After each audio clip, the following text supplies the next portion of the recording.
Todos estamos preocupados por la pandemia del coronavirus.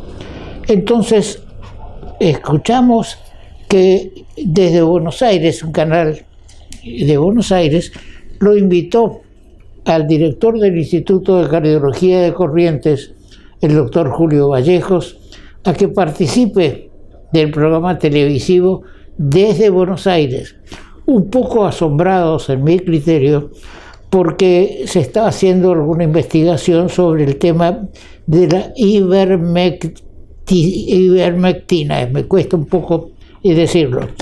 Entonces resolvimos constituirnos en el mismo Instituto de Cardiología de Corrientes para hablar con el doctor Julio Vallejos y que en un lenguaje coloquial, para que todos entendamos qué es lo que está pasando con esto. Si esto es una lucha de laboratorio, si esto, cómo se está desarrollando, por qué se interesa a Buenos Aires, porque no es común que los canales de Buenos Aires entrevisten a médicos o gente del interior. Bien, muchas gracias por recibirnos, doctor Vallejos, y ese es un poco el motivo que pedimos esta audiencia, para que nos explique un poco cómo es este tema de la ivermectina y qué se está haciendo en Corrientes y qué pasa con este tema. Bueno, en primer lugar, gracias por la inquietud. Yo creo que realmente que un cardiólogo esté investigando algo para el coronavirus, hasta diríamos por alguna posibilidad de ser útil, podría ser hasta mal interpretado por alguien que no tenga buena intención al hacer esa apreciación. En realidad lo que nosotros estamos haciendo es tratar de poner en esta pandemia lo que sabemos hacer, y es investigación clínica. Hace aproximadamente 27 años que hago investigación clínica, y hago investigación clínica a través de protocolos locales, nacionales y multinacionales.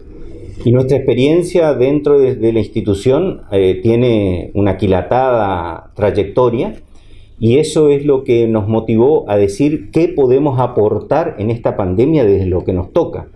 Y entonces de lo que nos toca era volcar esa experiencia aplicada a una enfermedad como es esta, el coronavirus. A partir de allí, la elección de investigar la ivermectina es justamente por varias razones. Una, porque se trataba de una droga que tenía un perfil de seguridad muy alto. Es decir, cuando uno investiga lo que es la farmacología de esta droga como antiparasitario, descubre que en realidad es una droga que tiene cerca de 40 años, que fue descubierta por un japonés, Omura, en los campos de golf de Boston, en realidad, y producidas por un germen que se llama Streptomyces vermictilis, y posteriormente, junto con el doctor Campbell, que es otro investigador de aquilatada trayectoria, descubren que tenía propiedad antiparasitaria, y esa propiedad antiparasitaria era de amplio espectro, es decir, tiene capacidad de matar a parásitos del exterior, que se llaman ectoparásitos, como otros que son del interior, endoparásitos, que tienen muchos de ellos características de ser gusanos, nematodes, y otros distintos, que tienen en el haber sido aplicados justamente como antiparasitario en grandes regiones del mundo. Y encima, ambos autores, Omura y Campbell, cuando patentan la ivermectina, donan sus derechos a la humanidad, porque consideraron que era una necesidad para el mundo. Y en un gesto tremendamente digno de destacarse, ¿no? Y a partir de allí se hicieron enormes campañas con la ivermectina, y se aplicó, por ejemplo, en el continente africano. Y el continente africano tenía una enfermedad parasitaria justamente que se llama ceguera de los ríos, producido por un parásito que se llama oncocercosis, y ese parásito fue extinguido por estas campañas que fueron auspiciadas por un laboratorio que le producía la ivermectina y por las entidades como el Banco Mundial. Tan importante es lo que hicieron que lograron erradicar esa parasitosis del continente africano. Tanta repercusión tiene que en el año 2015 le dan el Premio Nobel de Medicina a ambos investigadores. Y en este año, luego de que grupos de investigaciones mundiales estaban viendo que la ivermectina, además de antiparasitario, servía para otros virus, se intercepta el coronavirus en el 2020, en abril, y en una universidad de Australia se hace una investigación, que eran los que estaban investigando justamente del poder antiparasitario más allá de la ivermectina, y investigan si agregándole la ivermectina a las células infectadas en el laboratorio con el coronavirus, el agregado de la ivermectina pudiera llegar a ser eficaz. Y efectivamente se demostró que a las 48 horas el 98% del virus desaparecía cuando se le agregaba ivermectina. Esto, que se demostró como poder antiviral de la ivermectina en relación al coronavirus, era una experiencia in vitro, en el laboratorio. Y entonces había que trasladar esa evidencia a ver si clínicamente era eficaz. Muchas veces ocurre en medicina que lo que en el laboratorio se demuestra luego no tiene la misma repercusión clínica. Entonces ese camino de recorrido es el que hay que construir, y eso se construye con evidencias científicas, evidencias que hay que hacerlas con todo el rigor. La pandemia genera un estado de necesidad muy importante, porque estamos ante una emergencia planetaria. Entonces esto es lo que hizo que un medicamento que tiene 2.000 millones de comprimidos prescriptos desde que se comenzó, se prescriben por año 300 millones de comprimidos. El perfil de seguridad de la droga es excelente porque tiene muy bajos efectos colaterales, es lo que hizo que mucha gente trate de extrapolar la experiencia del laboratorio a que me va a servir clínicamente. Y mucha gente empezó a tomar, mucha gente con el coronavirus empezó a tomar, otros de manera preventiva, sin tener todas las evidencias científicas como se deben hacer. En la provincia de Corrientes, nosotros hicimos lo que deberíamos haber hecho. Ahora, es decir, ¿por qué en el programa de televisión de Buenos Aires se hace hincapié en la autorización del organismo nacional que está? Pero nosotros vemos en el prospecto que trae en la caja, porque yo estoy tomando la ivermectina, digamos, por consejo de un médico amigo, y dice que en el prospecto dice que especialidad medicinal aprobada por el Ministerio de Salud, certificado número 58.300. Ahora, aparte de cómo funciona este tema de la autorización, hay que esperar que ese organismo nacional ANMAT, que ese organismo diga esto sirve para esto, o lo que se analiza es los efectos de la droga. ¿Y por qué tienen que intervenir los ministerios de salud de la provincia si es que tienen que intervenir? La Administración Nacional de Medicamentos, Alimentos y Tecnología, que eso corresponde a la sigla ANMAT, es el organismo nacional que evalúa las evidencias que existen con algún producto determinado, en este caso un fármaco, como para saber si esas evidencias son suficientes como para autorizar su utilización como una prescripción médica. Eso es lo que hizo ANMAT con respecto a la ivermectina como antiparasitario, evaluando las evidencias que había como antiparasitario, indiscutible por todo lo que acabo de contar, que era una droga absolutamente útil para eso. Lo que hasta este momento hizo la ANMAT, para mí que es lo correcto con respecto a la ivermectina, es pedir que hayan evidencias como antiviral específico contra el coronavirus, y a partir de allí recién se puede autorizar. Como esas evidencias de rigor científico, con robustez científica suficiente, todavía no existen para la ivermectina en el terreno de antiviral específico contra el coronavirus, la ANMAT todavía no autorizó y la felicito. Pero no autorizó para esta enfermedad. Por supuesto, para esta enfermedad. Pero no es un producto que no tenga una certificación como que es útil y que no es dañino. No coincido con lo que acabas de decir, porque la insulina también está autorizada, pero yo no puedo utilizar insulina si no soy diabético, me va a matar. Es decir, el perfil de seguridad de la insulina es perfecta cuando se usa en quien tiene que ser usada. Es un producto que está autorizado. Pero si yo la saco fuera de prospecto, es decir, fuera de la autorización para la que está haciendo, corro riesgos enormes. Entonces, en este caso, esta droga tiene la autorización como antiparasitario, no tiene autorización como antiviral. El asumir de que fuera útil como antiviral tiene que ver con lo que yo dije recién de la necesidad de la gente que se sigue muriendo o se sigue enfermando y quiere hacer algo hasta que estemos vacunados por lo menos para tratar de evitar o que me vaya bien cuando me enfermo. Como esto, a diferencia de lo que puse por ejemplo de ejemplo de un fármaco que conoce toda la gente como la insulina, este es un fármaco que tiene un perfil de seguridad muy amplio, es decir, es una droga muy segura, tiene mucho más inocuidad si yo me la tomo. Entonces, esto es lo que permitió que la gente se automedique, por momento cometiendo errores, por momento haciendo fuera de total de ningún protocolo, porque ya que no existen evidencias, por lo menos la gente tiene que adherirse a algún protocolo que esté en curso para que podamos tener un poco más de congruencia con lo que se está investigando, al menos hasta que estas evidencias aparezcan. Porque puede ocurrir que a lo largo del camino, cuando las evidencias se terminen de construir, puede ser que no sea eficaz, o que no tenga el mismo grado de eficacia, o que no sea para todos, o que tenga que tener una dosis distinta a la que la gente está tomando.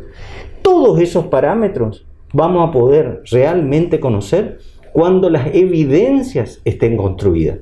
Nuestro trabajo aquí en Corrientes va a contribuir en parte a dar respuesta a esas cosas. Algunas podrán ser positivas, algunas podrán ser neutras, otras podrán ser negativas.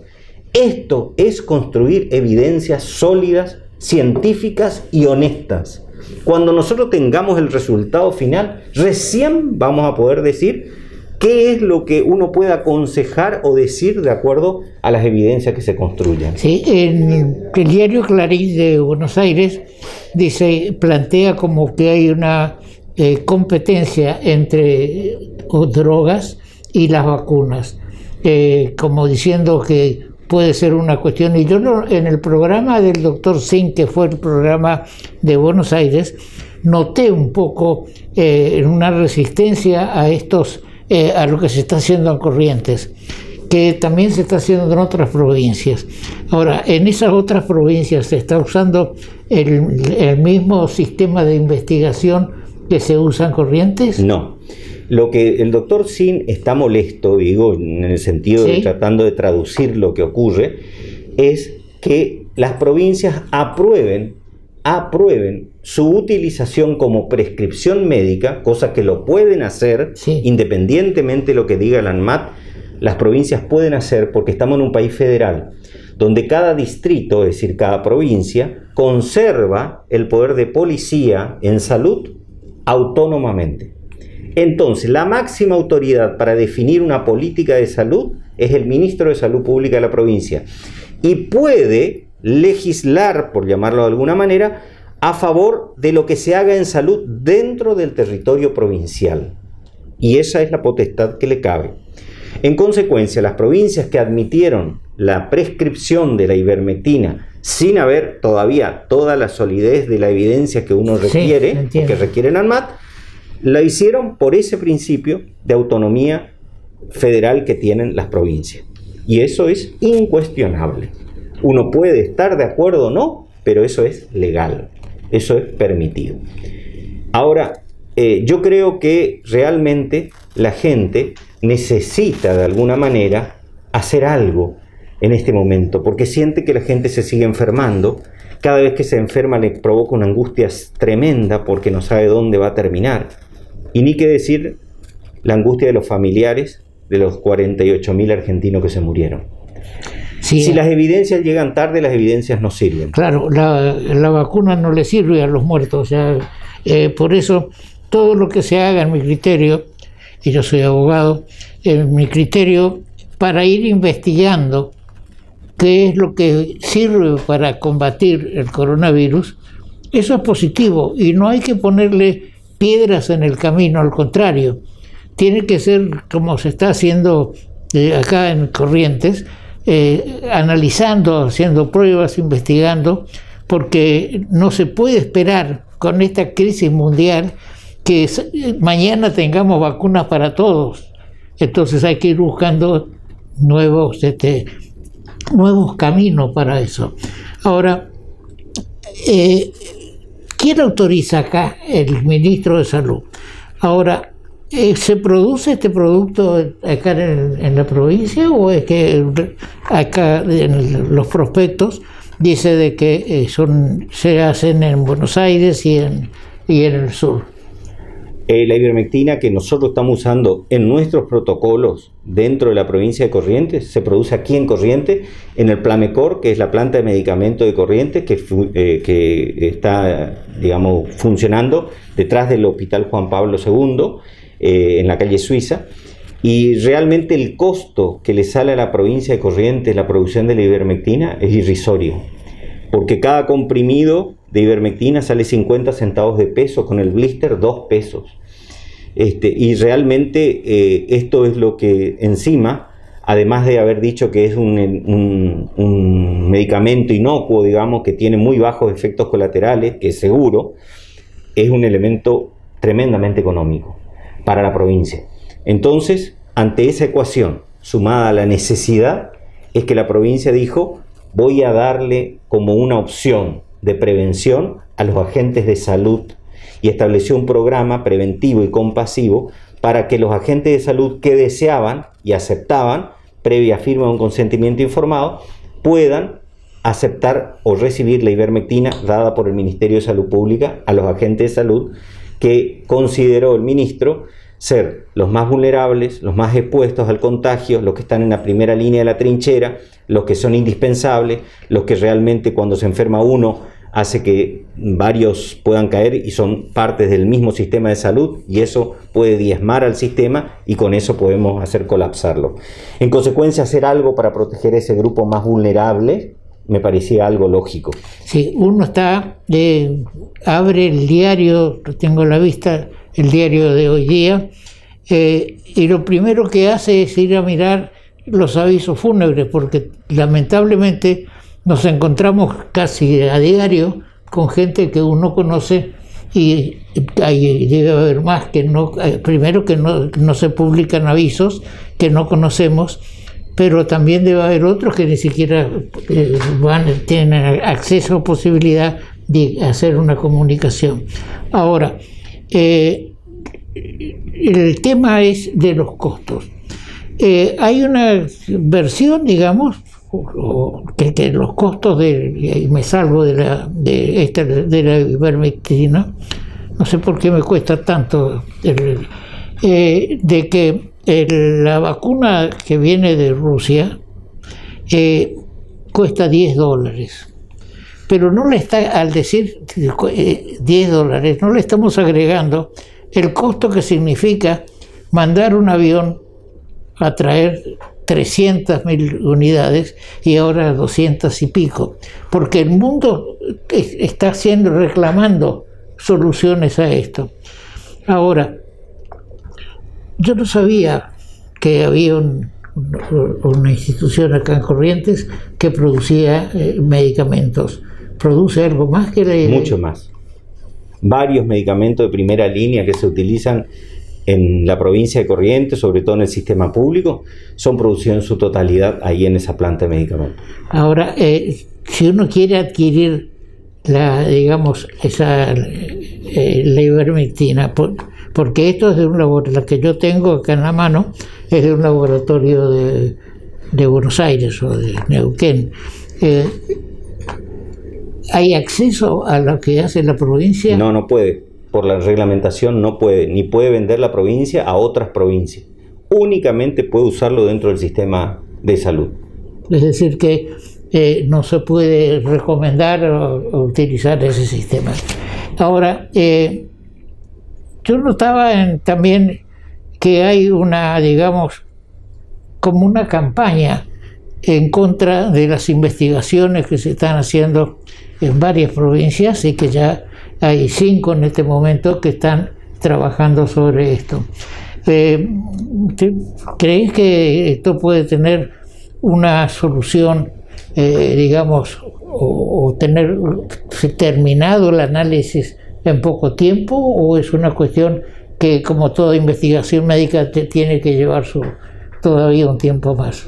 Yo creo que hay un error en lo que se está diciendo en este momento. Sí.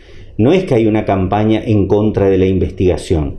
Hay una campaña, digamos, o por lo menos una posición que está en contra de la aprobación del uso de la ivermectina, en este caso, fuera de las evidencias que hasta ahora no existen. Eso es distinto. Lo que no están en contra es de la investigación. Al contrario, ellos quienes tienen esa posición, justamente piden las evidencias, muy criterioso, para que entonces se pueda hacer la aprobación. El asunto es cuándo van a estar esas evidencias, porque si las evidencias llegan tarde, no sirven, igual que la justicia. En consecuencia, uno pudiera llegar a justificar esta actitud únicamente a partir de esa ecuación del riesgo y del beneficio. Si el riesgo de dar un medicamento que encima de económico es muy seguro, o sea, el riesgo es muy bajo, y la potencialidad del beneficio es alto, yo no me animaría a criticar tanto, pero sí comparto que la medicina basada en la evidencia, para hacer una recomendación científica, tiene que tener las mismas. Nosotros estamos trabajando para construirla. De todas maneras, lo que se puede adquirir en las farmacias es bajo receta médica. Es decir, que un médico tiene que decir, tómelo, después vemos y se controlará seguramente cuál es el resultado. También hacía hincapié, yo no quedé satisfecho con las 2 intervenciones del doctor Julio Vallejos en el programa del doctor Sin. No quedé satisfecho con la posición tomada por el doctor Sin y quienes lo acompañaban, porque parecía como que todo esto es únicamente un humo del uso de estos medicamentos que pueden o no ser hábiles para combatir el coronavirus.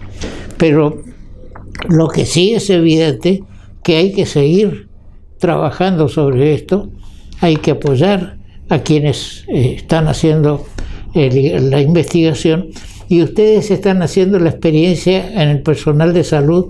¿En qué proporción, digamos, está? Nosotros podemos compartir lo que hicimos aquí en el instituto.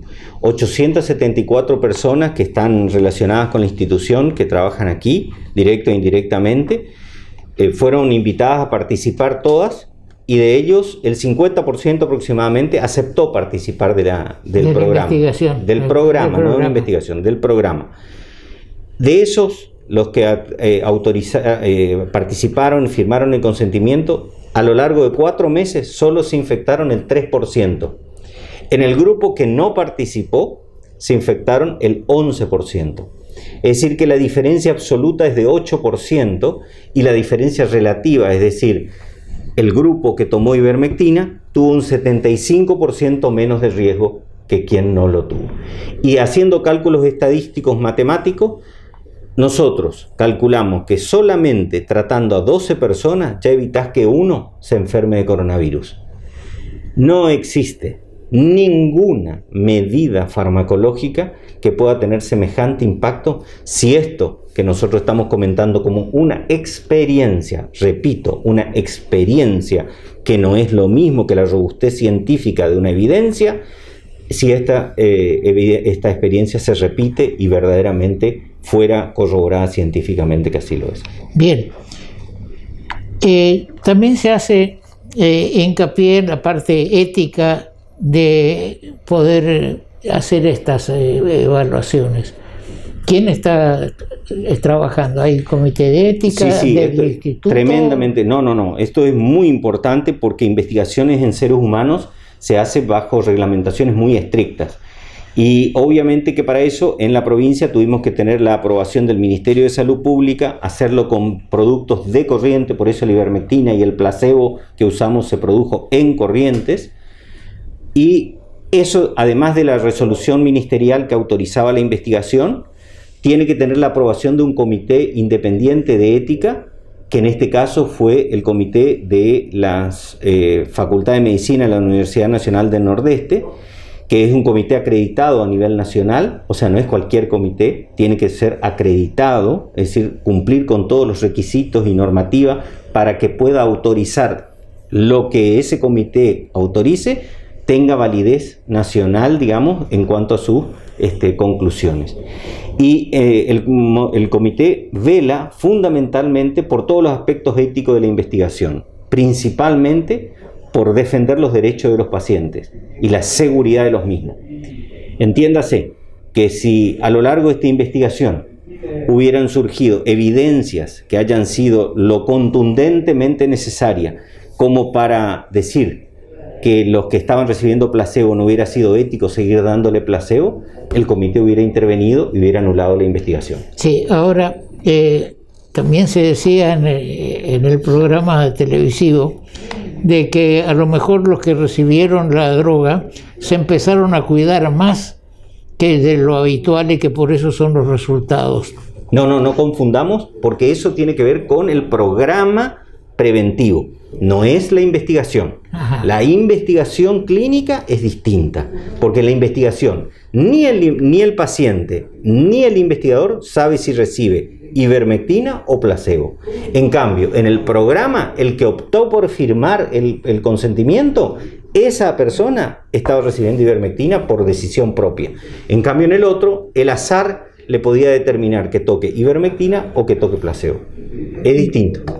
Bien, el Instituto de Cardiología de Corrientes marca rumbos en materia cardiológica y otras más en todo el noreste, todo, digamos, en el país. Y ahora tenemos que celebrar que el instituto esté abocado al trabajo que nos acaba de detallar el doctor Julio Vallejos.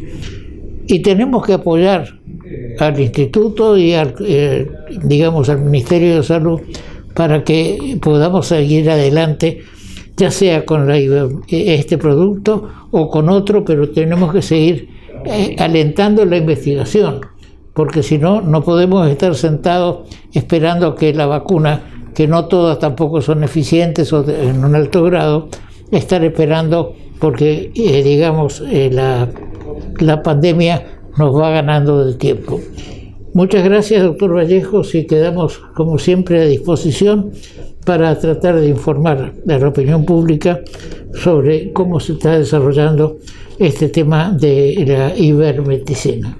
Bueno, gracias, doctor, a usted por el apoyo. Ojalá que lo que hoy hicimos sea tratar de llevar la información a la gente para aclarar y sobre todo aprovechar, digamos, que esta institución que es orgullo de los correntinos pueda servir a la gente a través de lo que realmente tiene experiencia y tiene solidez, como es en este caso uno de sus pilares, porque justamente este instituto se hizo para tres cosas: para la docencia, para la investigación y para la asistencia. Entonces este es uno de los pilares de la institución. Bien, muchas gracias y seguimos con nuestro programa. Gracias. Por primera vez, la ciudad tendrá 7 meses de playa para que puedas disfrutarlas al máximo. Las 5 playas públicas, Arasate 1 y 2, Islas Malvinas 1 y 2 y Molina Punta estarán habilitadas desde octubre hasta abril. Te esperamos todos los días, de 8 a 20 horas, con múltiples actividades y todos los servicios que necesitas. Municipalidad de la Ciudad de Corrientes, latiendo juntos. Estamos con el doctor Jorge Liotti, correntino, que es destacado en Buenos Aires, es el jefe de la sección política del diario La Nación de Buenos Aires. Lo felicitamos a Jorge, nuestro amigo, porque en una encuesta que se hizo de quiénes eran los columnistas de en nuestro país más creíbles para la ciudadanía, y eligieron 10, y entre los 10 está Jorge Liotti.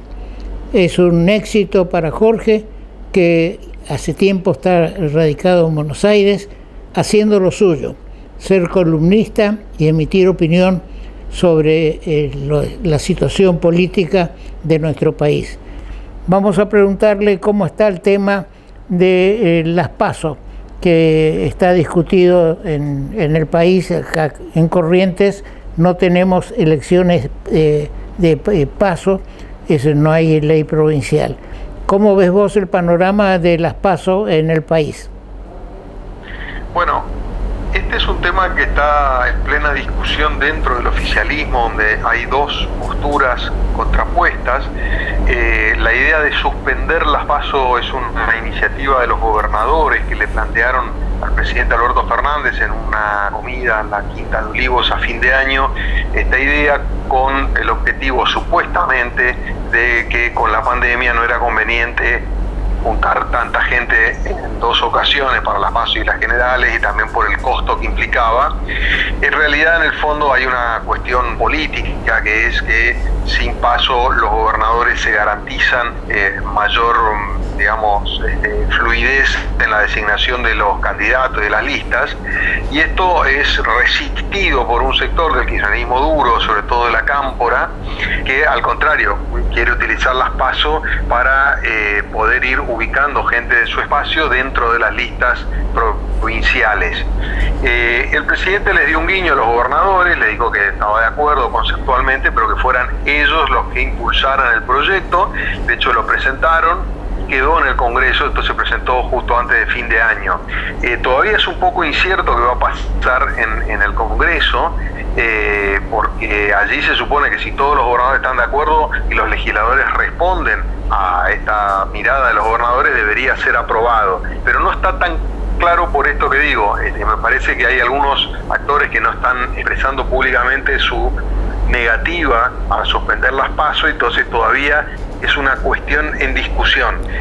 La cuestión no es menor, porque a medida que pase el tiempo también va a ser más difícil, porque al suspender las PASO los partidos tendrían que recrear algún mecanismo de internas como se hacían antes de las PASO, y alterar el cronograma electoral, y eso, insisto, yo creo que por ahí hasta marzo podría haber margen, pero después ya empieza el calendario electoral y esto podría tener un impacto porque ya empieza a ser más difícil desactivarlo.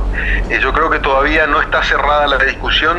Creo que en las próximas semanas, ahora que se reactivó la actividad en el Congreso, vamos a tener un poco la temperatura real de cuál es la traducción de esta discusión dentro del oficialismo, sobre todo dentro del Congreso, ¿no? Lo de la pandemia para mí es un recurso que tienen los gobernadores, que para evitar la entrada masiva de la Cámpora en la designación de candidatos. ¿Vos qué pensás al respecto? Sí, yo estoy de acuerdo.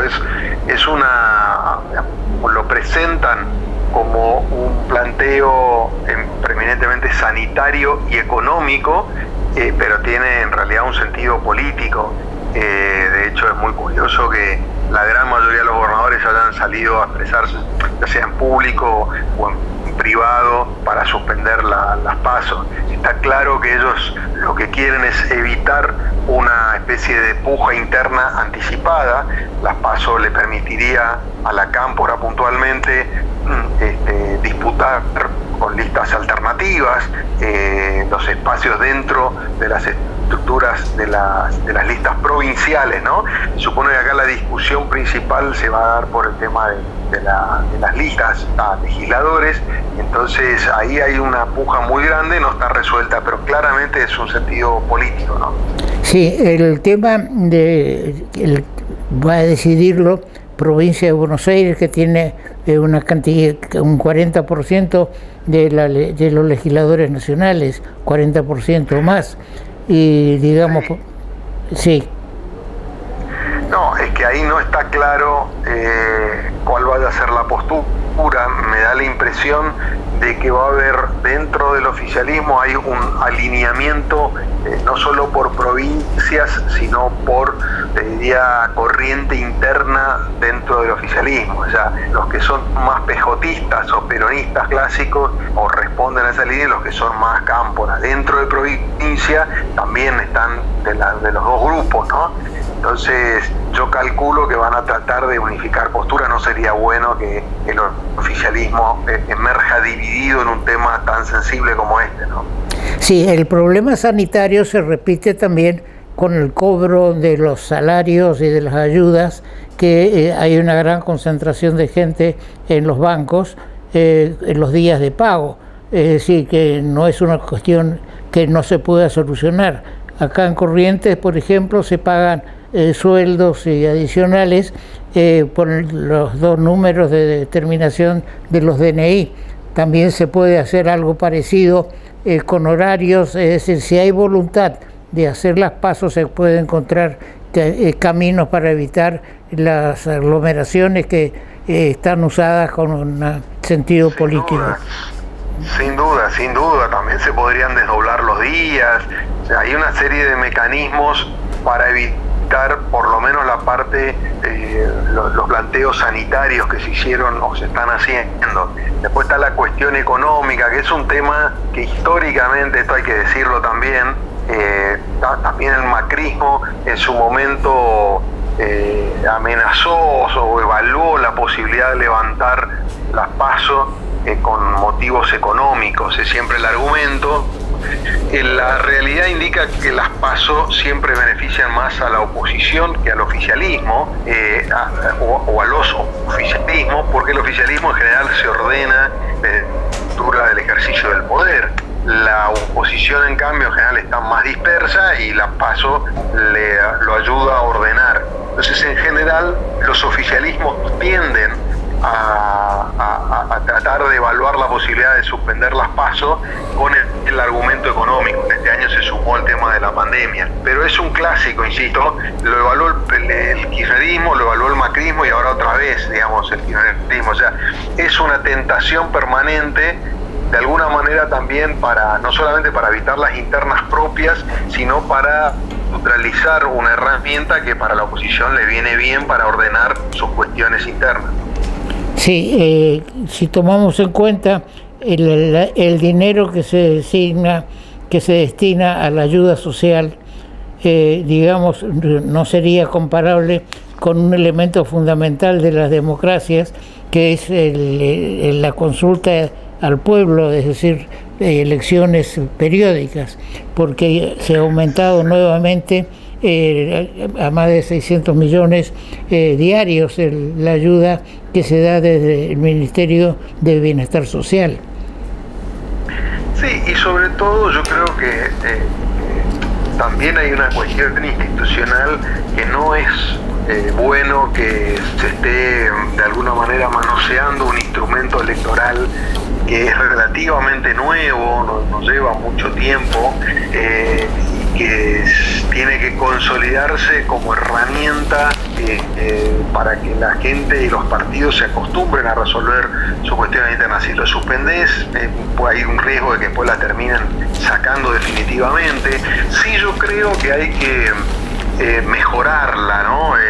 Creo que hay algunos aspectos que le quitan validez. Por ejemplo, está en discusión el tema de si debería haber PASO para los partidos que no tienen más de una lista, porque eso ha pasado, donde hay una PASO que en realidad no es PASO. Nos ocurrió en el 2019 con la elección presidencial, donde ninguna fuerza llevaba digamos, más de una lista.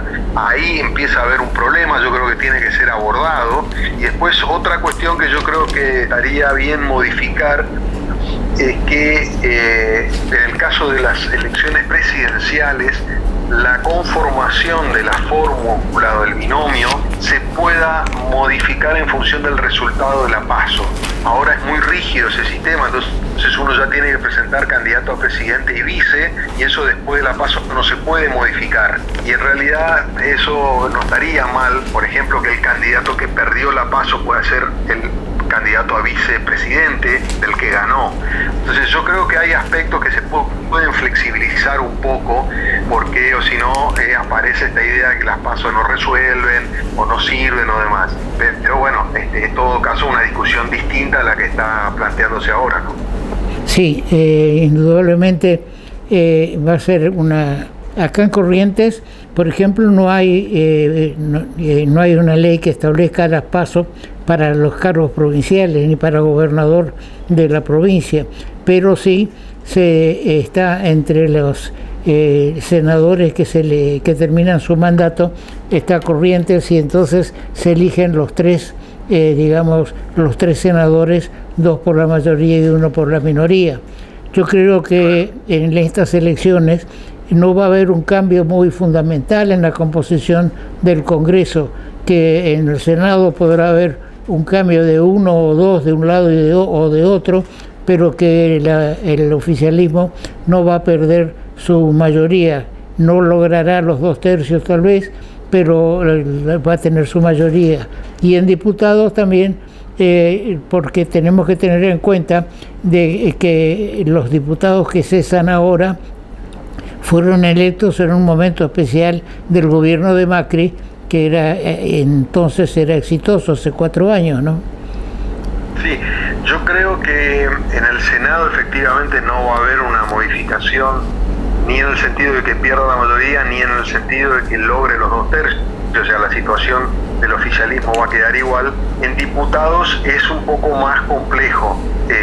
Ahí el oficialismo está a 11 votos de la mayoría propia, que es un poco el objetivo principal que se ha trazado el oficialismo para la elección de este año. Yo creo que es, si hay dos cuestiones a mirar en esta elección. La primera es si el oficialismo logra esos 11 diputados más, que como vos decías, coincide la elección del 2017 con la mejor elección que hizo Cambiemos en ese momento.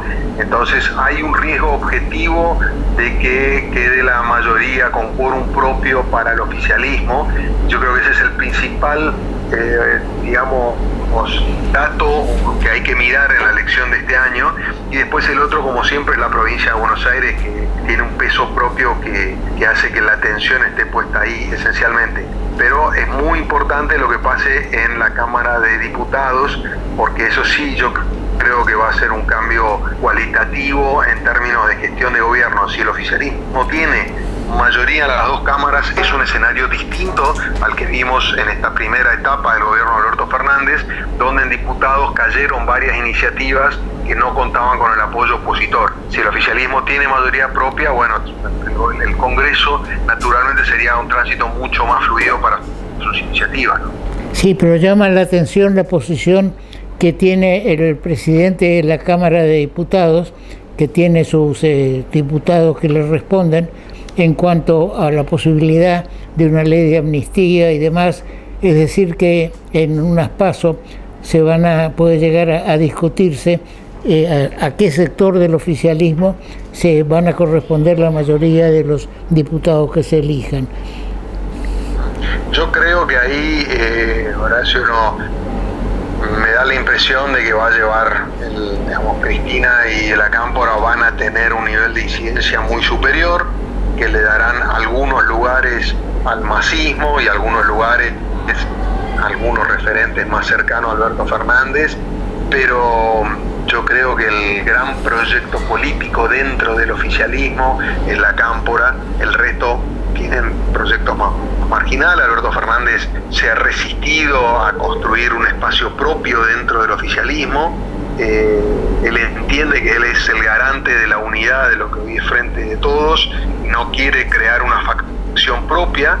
Y Sergio Massa, tiene su propio partido, el Frente Renovador, que integra al Frente de Todos, pero que ha venido quedando progresivamente marginado. Yo creo que tendrá algunos lugares, salvará un poco la presencia, pero Yo creo que el gran factor de decisión, y Cristina es la cámpora, y es el gran proyecto político a futuro, ¿no? Sí, ahora esos partidos provinciales o partidos chicos, que son los que le están dando en este momento cerca de la mayoría en la Cámara de Diputados, según los casos, van a reclamar también su participación. En cuanto a la importancia de la Cámara de Diputados, yo vengo sosteniendo acá en Corrientes que para mí hasta incluso es más importante que la elección de gobernador que se hace también este año. Es más importante para mí que evitar que el oficialismo llegue a tener quórum propio, y que, porque digamos, si pierde el oficialismo kirchnerista la gobernación de Corrientes y los diputados nacionales que se elijan y los senadores no se portan de acuerdo a los deseos del kirchnerismo, puede darse el caso de que muy bien, va una intervención y terminamos al tener mayoría en las dos cámaras, ¿no es cierto?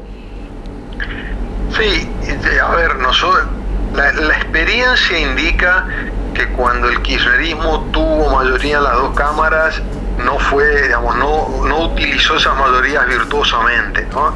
Y generó una serie de proyectos excesivamente invasivos en distintos planos, que incluso después algunos, los más complejos, como era el de la famosa democratización de la justicia, terminó siendo invalidada por la Corte Suprema. Entonces, en general, hay una prevención muy grande respecto de que el kirchnerismo vuelva a tener mayoría en las dos cámaras, sobre todo por estos antecedentes.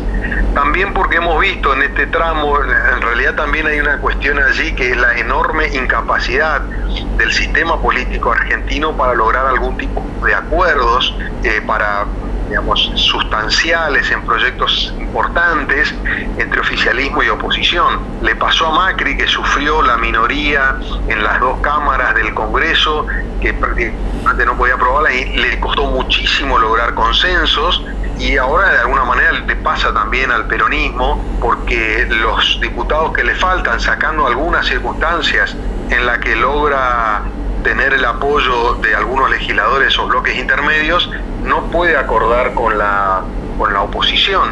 Y esto es parte de la grieta, parte de las fracturas, digamos, del sistema político, que no se pueden recomponer en el Congreso porque actúan con lógicas excluyentes. El que gobierna excluye al que está en la oposición, y entonces después es muy difícil poder lograr algún consenso en temas centrales.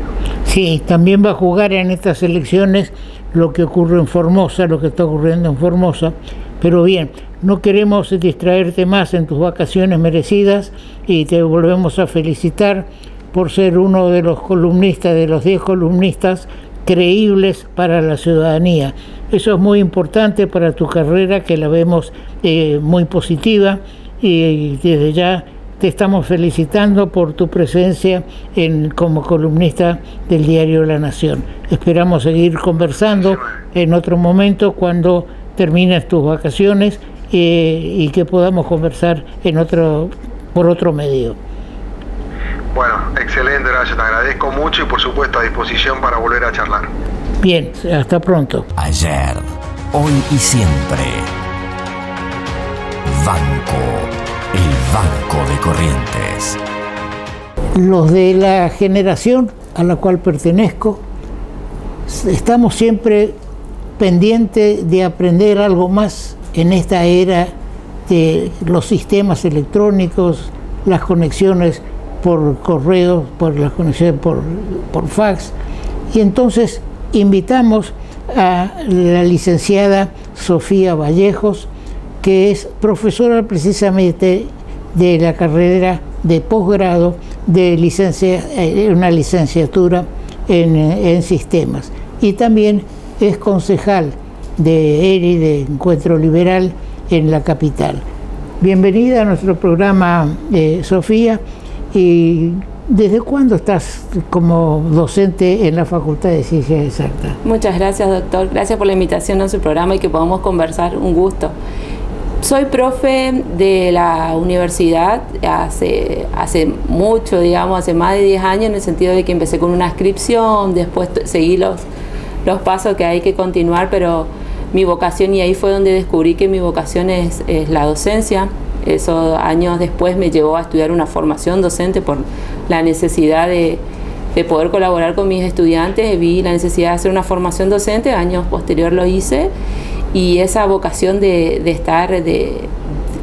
considero que la educación es la herramienta más valiosa que tenemos para poder salir adelante. Es la forma de que podemos darle a cualquier ciudadano, no importa el rango etario, pero aquel que tiene la oportunidad de educarse, y no digo de educarse a que haga una carrera propiamente, sino que pueda leer, investigar, escuchar, y poder absorber toda esa información para poder transmitirla con el conocimiento y posteriormente tomar sus decisiones, no porque alguien le dijo, sino porque él está convencido, de acuerdo a sus ideales y de acuerdo a lo que vio, lo que pudo aprender, de que este es el camino correcto. Sí, una gran diferencia con lo que ocurre en toda Latinoamérica es lo que dijo la primera ministra de Alemania, Merkel, cuando le pidieron la equiparación de lo que cobran los maestros, los docentes, con lo que ganan los miembros del tribunal o los médicos.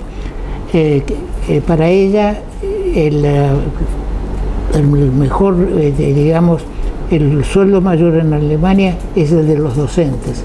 Por eso le pedían la equiparación, y le contestó diciendo: ¿cómo le vamos a pagar a hacer una equiparación si ellos son los que los formaron, los que los educaron, y entonces por eso tienen que ganar más? Ojalá pueda, yo he sido profesora en la Facultad de Derecho, ojalá que pueda regir algún día algo similar entre nosotros.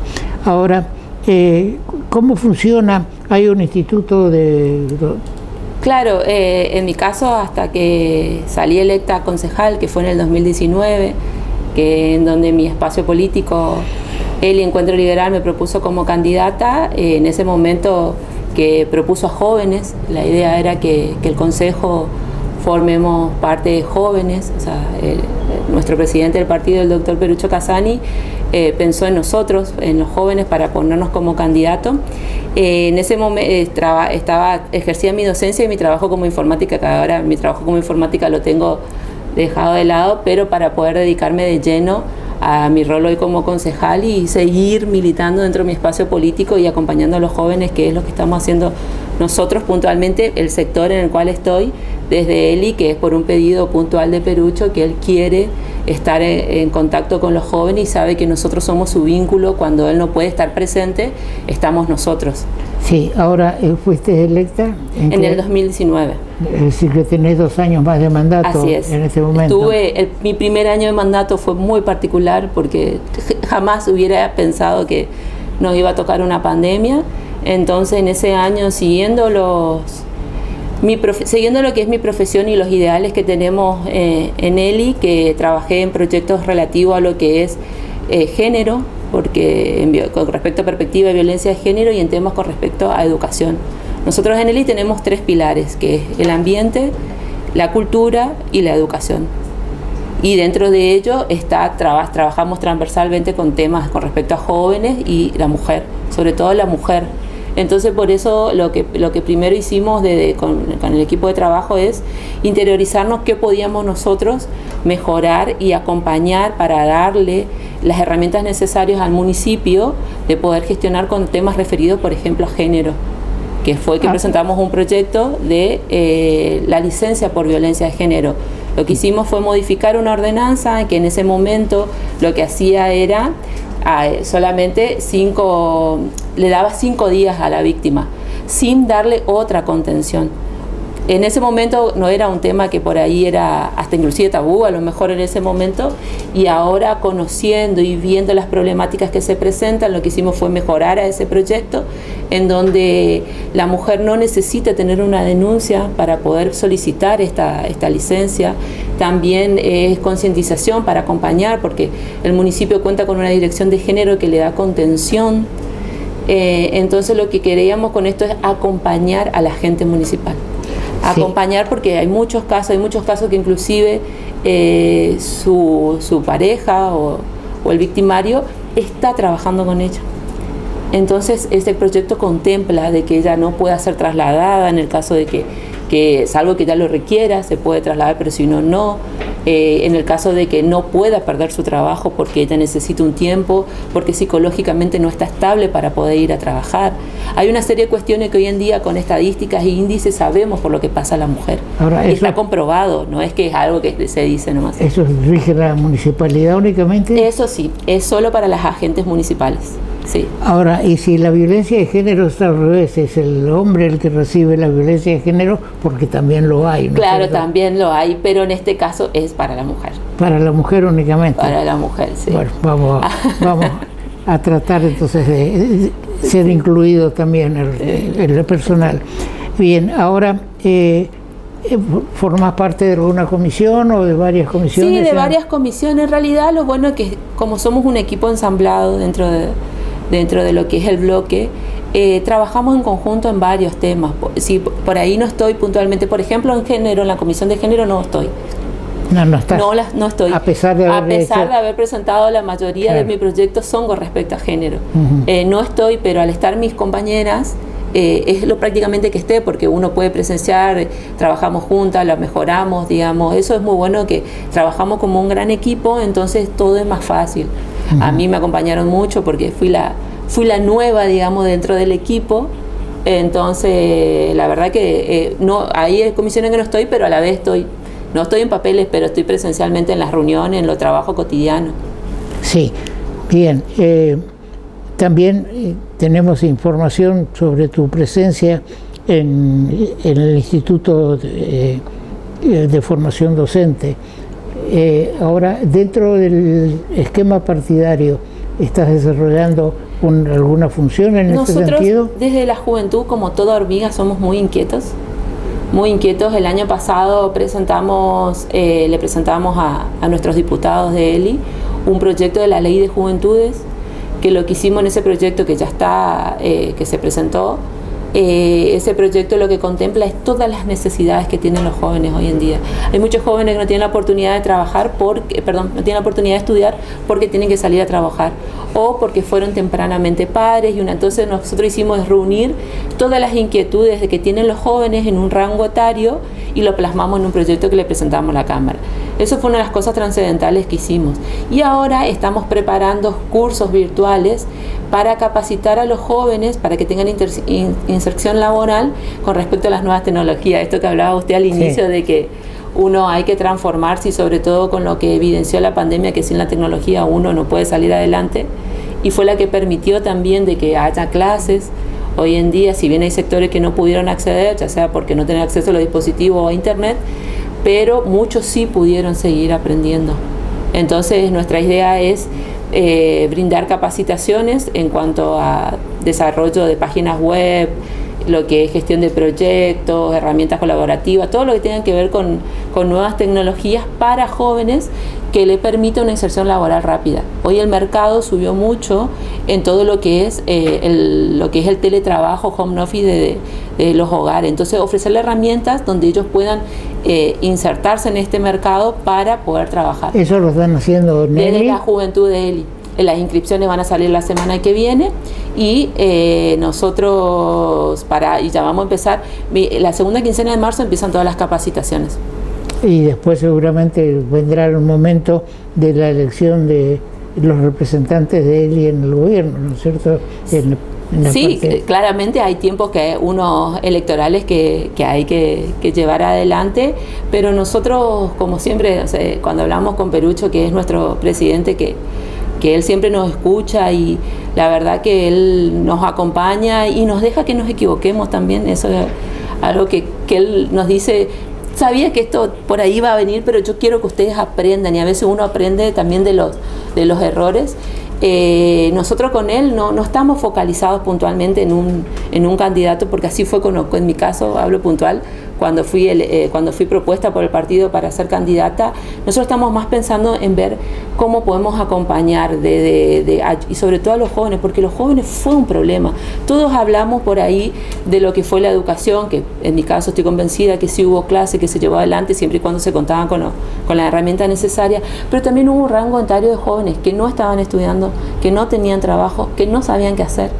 Entonces a ese es que queremos nosotros puntualmente los jóvenes ahora acompañarles en este proceso para poder ayudarlos. Bien, yo creo que dentro de las postulaciones que se van a hacer este año, que se elige gobernador y vice, creo que a él le correspondería la vicegobernación, por una cuestión personal, teniendo en cuenta la labor de Perucho, ya está varios años como presidente de la Cámara.